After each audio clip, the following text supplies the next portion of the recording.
So I guess we can call this like a part 2. Part 2! Because Four, this review... two. Part 2 or 4. 2. Because this review has run into a couple of unexpected technical difficulties. Like, the first time, we actually redid our entire review because I was trying to do like a data transfer between my computer and my hard drive, and like, our stuff got erased and some newer stuff got put in. And then, like, this camera quit out when we were talking about our critiques, and so it was mostly just on Kyle's. He was talking about some of his issues with the movie, so... And trust me, you don't want to stare at me that long. Just stare right at him, and then as I'm talking over here about some of my critiques... I'll get embarrassed through the ether.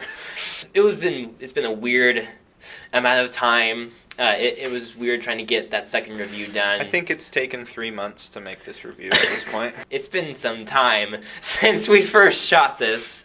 So just forgive all that, and we're just gonna redo the rest of this that we have yet to do in the way that we want to. Yeah. So, any issues that you have with Risen, Kyle? My issues with Risen were very slight. I didn't have that many.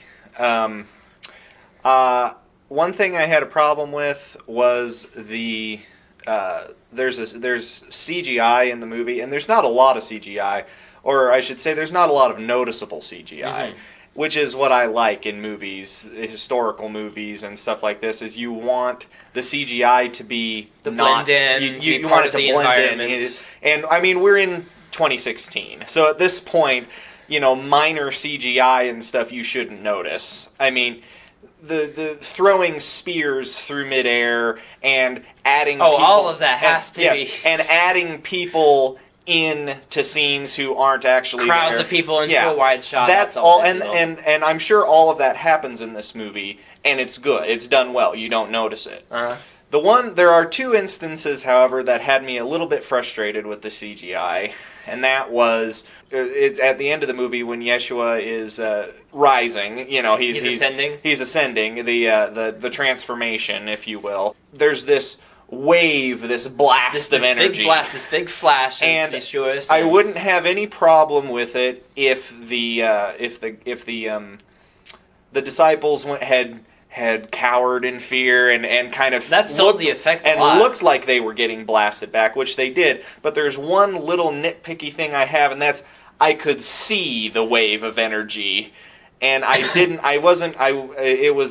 It was just a little bit too much. It took me out of it. It took me out of the realism. And then the other CGI bit is there's this dream sequence that Clavius has in the middle of the of the film, which honestly didn't feel like it fit well in the movie to me. It was just kind of this digital animated type of swoop of the camera, and there's the ocean. He's not sure what's going on, and there's an ocean, and it's stormy and raining, and I keep expecting to see a ship. Exactly. But no, it's Yeshua on the cross in the middle of the ocean, and then his eyes snap awake, and Clavius is startled, so he wakes up.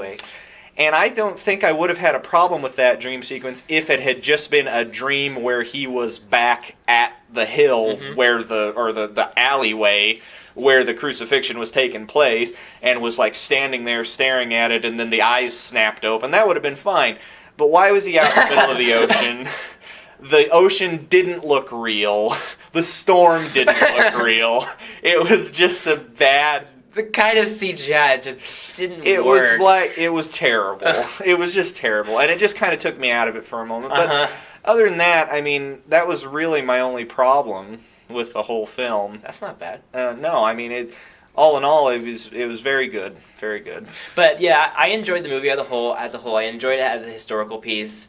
I think in terms of the one word that the filmmakers might use to describe the whole movie, in terms of one word that they could use to market the movie, they titled it "Risen," and I felt that as a word "risen" comes especially from like the Christianese and churchy way of describing the way that Christ has risen from the dead, and that many church people will say He is risen or Christ is risen. It has this kind of churchy and Christianese connotation to it, and that's especially what I felt going into the movie, and that's especially what I felt from the title when I saw trailers and heard about the movie. Oh, it's just risen. It's just this nice Christianese kind of thing, and this movie kind of glorifying and being having this churchy tone and attitude toward Christ's resurrection, I wasn't exactly expecting Clavius as this neutral guy just witnessing everything going on in the movie. And so I felt that the movie felt different from that. It felt, much more grounded and much more realistic. Yeah. And I mean, we've had this discussion several times now, but I almost thought the name of the movie would have been better suited to be The Gospel of Clavius, which would have been a really cool title for a movie, except it would have been like, except everybody would have, it's a church movie. Why are we going to go? But I can see why Hollywood would call it Risen, right? Because it's like, there's a Roman on the front and it's called Risen. Cool. Let's go watch it. Single word just punched right there. And it makes you want to go see it. And I mean, whereas the title would have been better suited being something else, I think, for us, I understand why they chose the title they did. What can they do? Where can they go? But if I can just take one gripe, I think that's really all that I get from it. I actually do have one more that I thought about.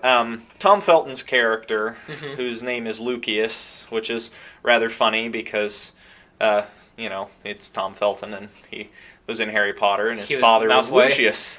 Lucius Malfoy. They say Lucius. What a coincidence. Yes. My problem with the character of Lucius is it seems like too small of a part for how big of an actor they got to put it.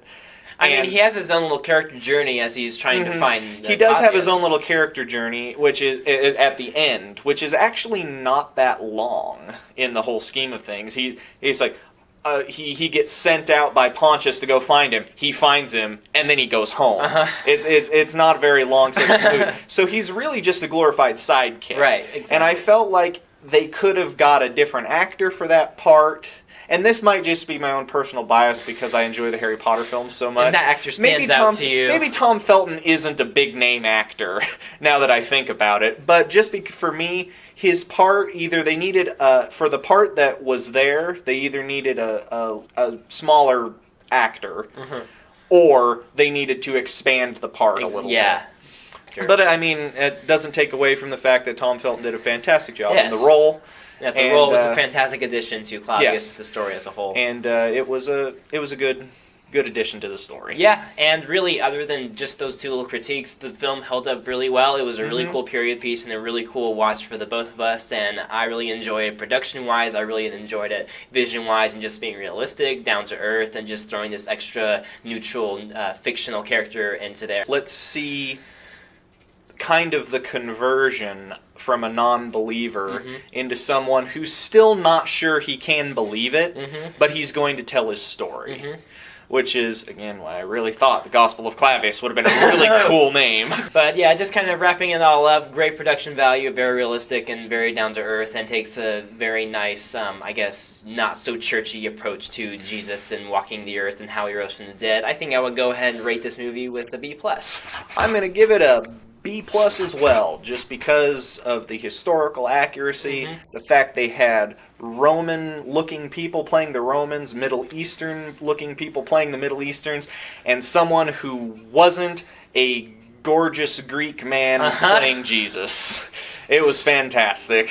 Yeah, just a very well put together film, and I think this finally just about concludes our review, you think? Yes, I think we're good. But you can look forward to many more reviews that will come from us. We have one or two movies still in the back of our minds that we'll check out. We'll check out another Jesus movie, watch that, get it reviewed out to you guys, and we'll get things rolling as much as we can. Yep.